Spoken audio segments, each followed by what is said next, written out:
Masih bersama kami di Nusantara Siang. Semua keluarga Indonesia bisa beresiko stunting, yaitu suatu kondisi terganggunya pertumbuhan anak secara fisik maupun perkembangan intelektualnya karena kekurangan gizi kronis yang terjadi selama periode paling awal tumbuh kembang anak. Saat ini 1 dari 4 anak yang lahir di Indonesia mengalami stunting. Indonesia berada pada posisi kelima sebagai negara yang memiliki kasus stunting terbanyak di dunia. Kondisi ini dapat berdampak pada generasi penerus bangsa dan masa depan anak. Dengan kondisi stunting, anak-anak akan sulit untuk bermain dan belajar, serta mempengaruhi kualitas kesehatan mereka di masa depan. Bagaimana cara mencegah stunting pada anak? Selengkapnya akan kami hadirkan dalam Dialog Nusantara Siang.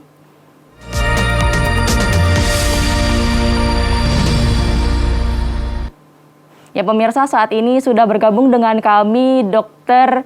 DRG Kartini Rustandi MK selaku PLT Ditjen Kesehatan Masyarakat Kementerian Kesehatan RI. Selamat siang Ibu. Selamat siang Debanu. Salam sehat. Salam sehat Dok. Dok, kan sebenarnya kemarin habis memperingati Hari Keluarga Nasional ya Dok ya. Betul. Nah berarti salah satu permasalahan yang diangkat adalah stunting nih Dok. Nah masih banyak masyarakat sebenarnya yang belum tahu stunting itu apa sebenarnya Dok. Baik, tadi sudah disampaikan juga oleh Debanu bahwa stunting merupakan masalah gizi yang sifatnya kronis. Artinya tidak langsung mendadak ya.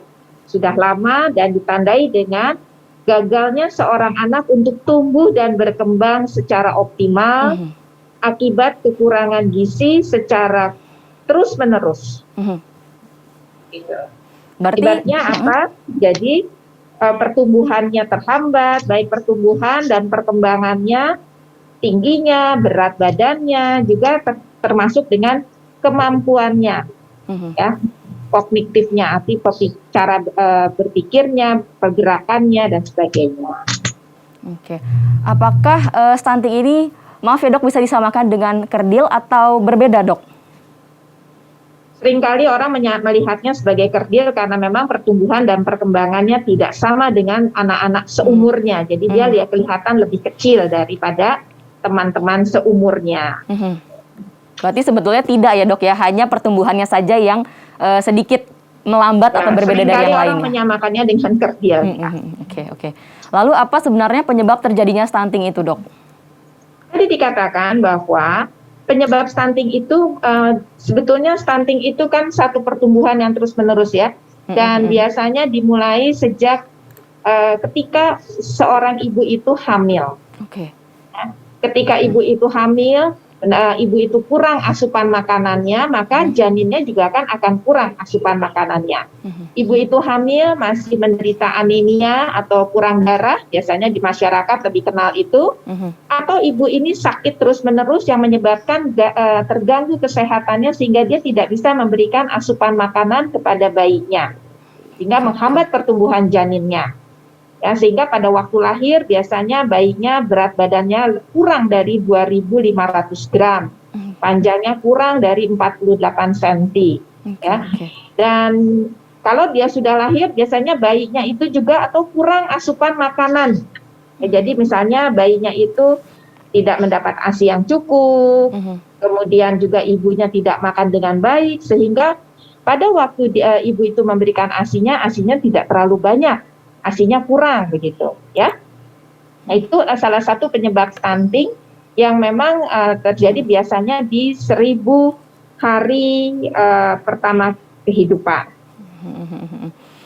Oke. Baik Dok. Lalu upaya apa saja nih Dok yang dilakukan oleh Kemenkes dalam mencegah atau mengurangi terjadinya stunting di masyarakat?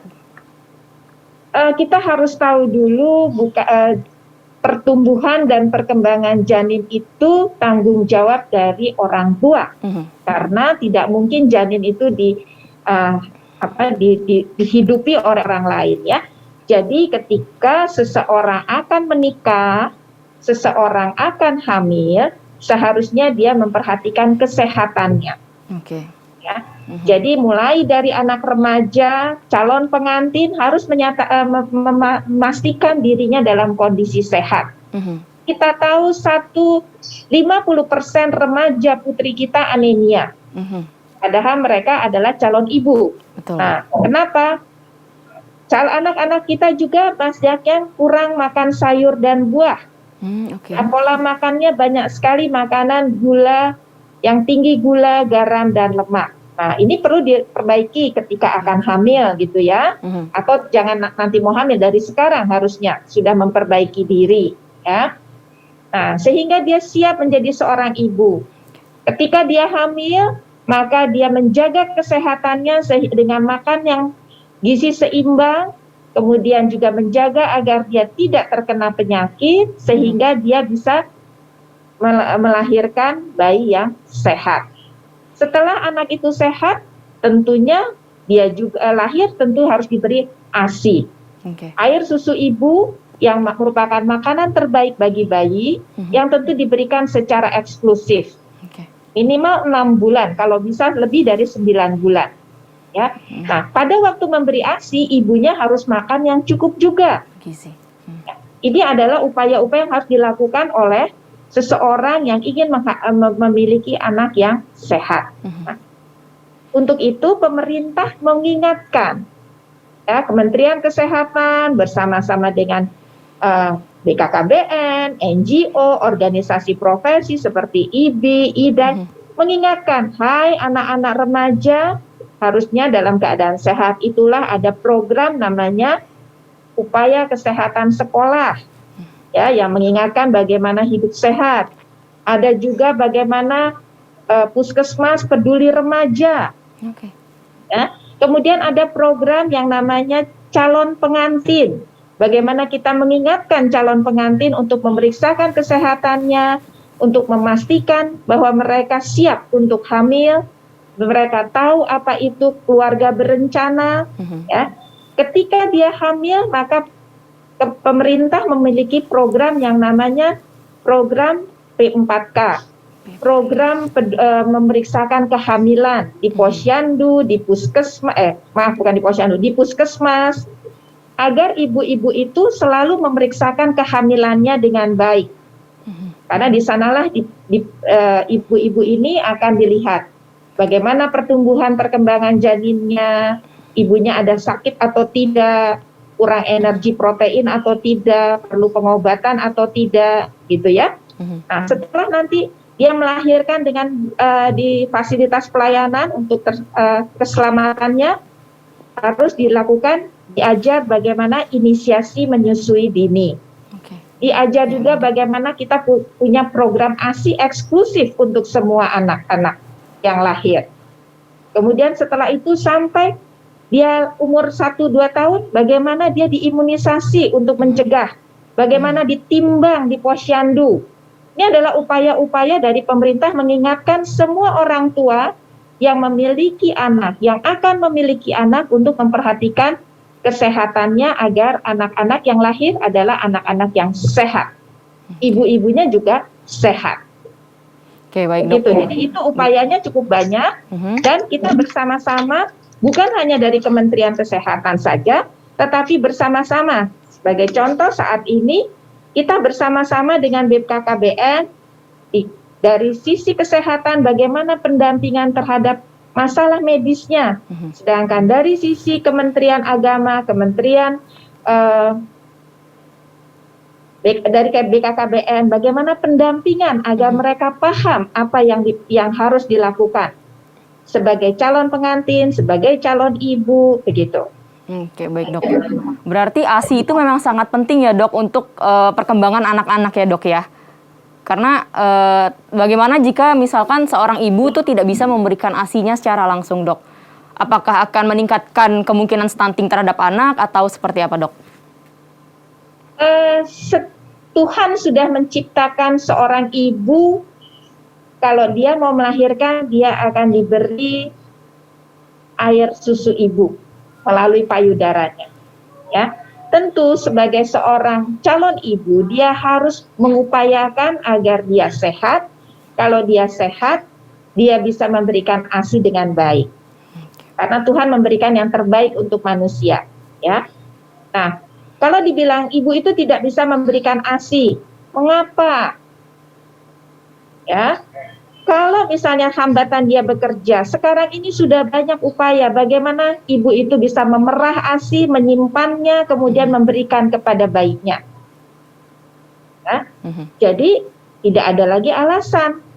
Kalau ibunya bilang saya nggak keluar, upayakan makan yang bergizi, yang dengan gizi seimbang, cukup makan sayur buah, cukup minum, ya, keluarga mendukung, maka akan ada susu ibu itu, ya.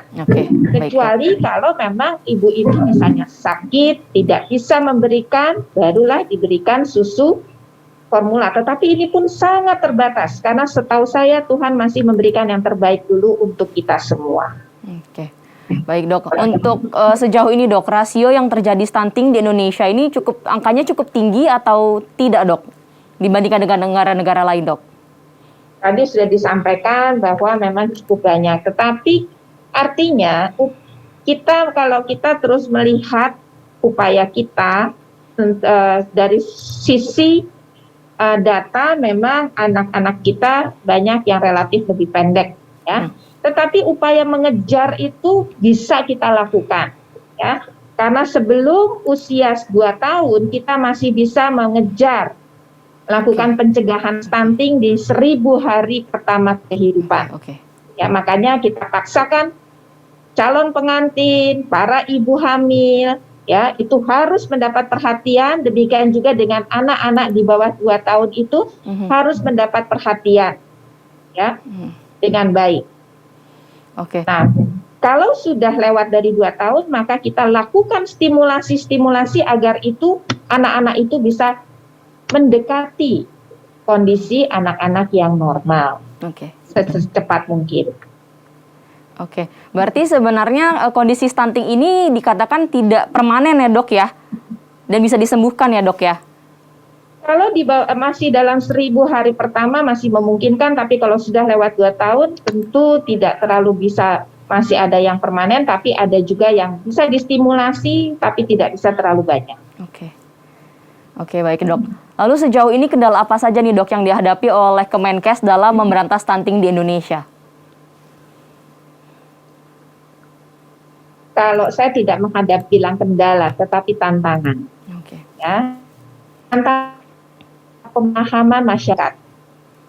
Ya, tantangan kita adalah bagaimana kita memberikan masukan kepada masyarakat bagaimana tubuh manusia memerlukan gizi yang seimbang. Bukan hanya pada anak-anak sekolah, pada remaja, pada ibu-ibu, dan semua, termasuk lansia. Semua orang harus memenuhi gizi seimbang. Ya. Cukup kita tahu di dalam masalah gizi ada karbohidratnya, protein, mineralnya, juga lemaknya. Dan ini merupakan hal yang diperlukan oleh manusia secara umum. Kemudian kita juga harus mulai memikirkan, tantangannya adalah bagaimana memberikan yang terbaik untuk anak-anak kita, calon generasi penerus bangsa. Ini merupakan bagian dari upaya kita.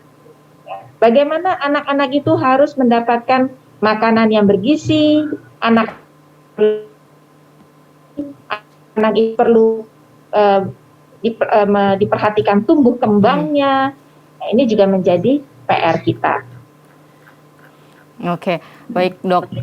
Lalu apakah sebenarnya stunting ini dapat mengancam perekonomian anak-anak kita di kedepan harinya dok? Jika tidak segera diperbaiki dalam waktu 1000 hari pertama tersebut dok? Kita tidak bisa mengatakan hanya stunting ya.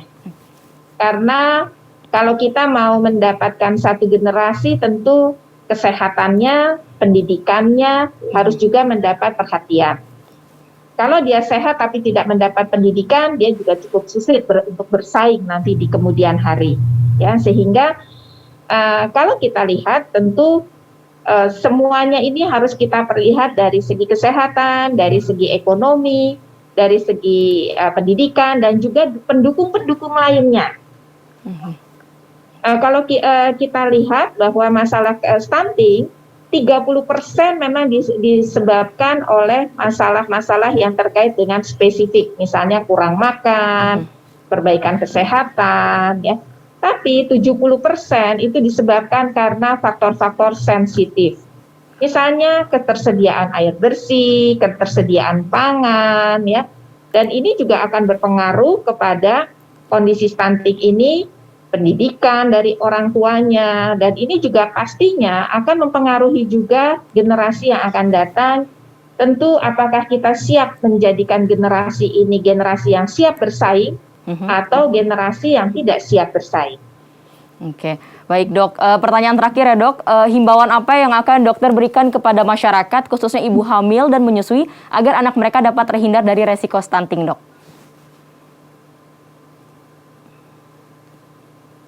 Tentunya kembali lagi, setiap orang, setiap ibu yang akan hamil, setiap ibu yang sedang hamil, dan setiap ibu yang memiliki anak balita, bayi dan balita, tentunya perhatikan masalah gizi anak-anaknya, gizi ibunya, agar kita bisa menghasilkan generasi penerus bangsa yang sehat.